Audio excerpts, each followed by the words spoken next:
Today, we're jumping into this really fascinating piece of philosophy that does something pretty unique. It actually uses the laws of physics to explore those huge questions we all have about fate and free will.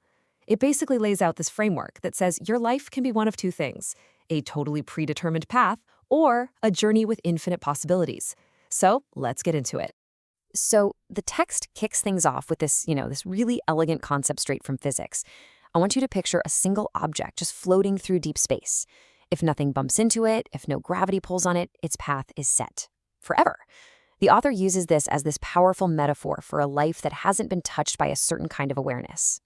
And that really brings us to the big question the text is posing. And let's be honest, it's a question for all of us, right? Is our own life just like that object in space, locked into a path that we can't even see, let alone change? It's a heavy thought. Let's see how this text tries to answer it. Okay, so our journey into this idea starts with the concept of a fated life, a life that for all intents and purposes is running along a set track, kind of like a planet stuck in its orbit around a star. The idea here is that just like that planet caught in the gravitational pull of a sun, our lives are shaped by all these external forces we're not even conscious of. And these forces, well, they lock us into this predictable path, this orbit that basically dictates the entire course of our lives, from the very beginning to the very end.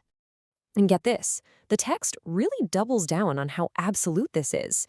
It suggests that this orbit is so fixed, so precise, that someone with enough wisdom could literally just map out your entire future. The huge takeaway here is that in this state, free will isn't really on the table. But, and this is a big but, that is not the end of the story. So, if we start out on this predetermined path, how in the world do we break free? Well, that brings us to our next section, which introduces a complete game changer, what the text calls the Great Awakening. And this slide just lays out that transformation perfectly. Look at the left. That's the life we were just talking about, a fixed orbit, a destiny you can't change, a future that's already written. But then look at the right.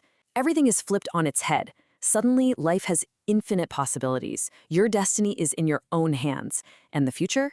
It's a thrilling, wide-open unknown. So what on earth causes a shift this massive? Well, the secret sauce, according to this text, is a concept called Ling Jue, which translates to spiritual consciousness. Now, this is way more than just, being mindful or paying attention.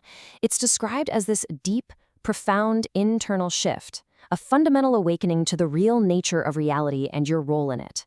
It's this change in perception that gives you the power to become the main force shaping your own life. It's the moment you stop being the planet locked in orbit and become the navigator of your very own cosmic journey. Okay, so you've awakened your spiritual consciousness. Now what? Where do you go from here? That leads us right into our third section, the paths of ascension. So once you have this new control, it's like a map of potential futures just unfolds right in front of you. And according to this text, the path you end up on isn't random at all. It's actually determined by your single most dominant trait, the very core of who you are. This awakening doesn't just give you freedom, it shows you a whole new kind of order, one that's based entirely on your own inner nature. And here are the higher paths on that map. Check out the direct connection here. If your defining characteristic is love, you're on the road to becoming a celestial immortal. If it's justice, you're reborn as a human to continue that work. What the text is suggesting is that our core virtues aren't just nice ideas. They're literally the engines that propel us toward a specific, elevated destiny. But of course, any map has more than one direction you can go.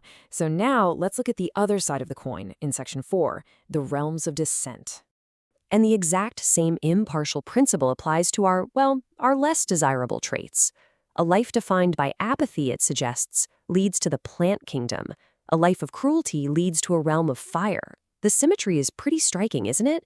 This isn't presented as some kind of divine punishment, but more like a natural consequence of your core being, like a law of spiritual physics.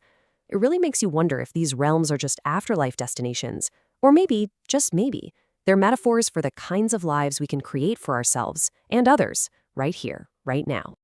So, after laying out this entire cosmic map of cause and effect, where does that leave us? What's the final takeaway? Well, that brings us to our last, and honestly, maybe the most important section. And here's the kicker. The author doesn't end with a command to believe all this. Instead, it ends with an invitation. It's a challenge, specifically for those people who feel they have reached that state of Lingzhui, to test this whole framework against their own real-life experience. It basically reframes the entire text from a book of rules into a hypothesis that's meant to be explored. And so that's where we're left with this final, powerful question. Is this whole framework a literal description of what happens after we die? Or is it a really potent metaphor, a guide for how our dominant traits, our love, our justice, our cruelty, our apathy, are actively shaping our reality, our own personal realm right here in this moment? Ultimately, the text doesn't give us the answer. It just hands us the map and asks us to think about the journey.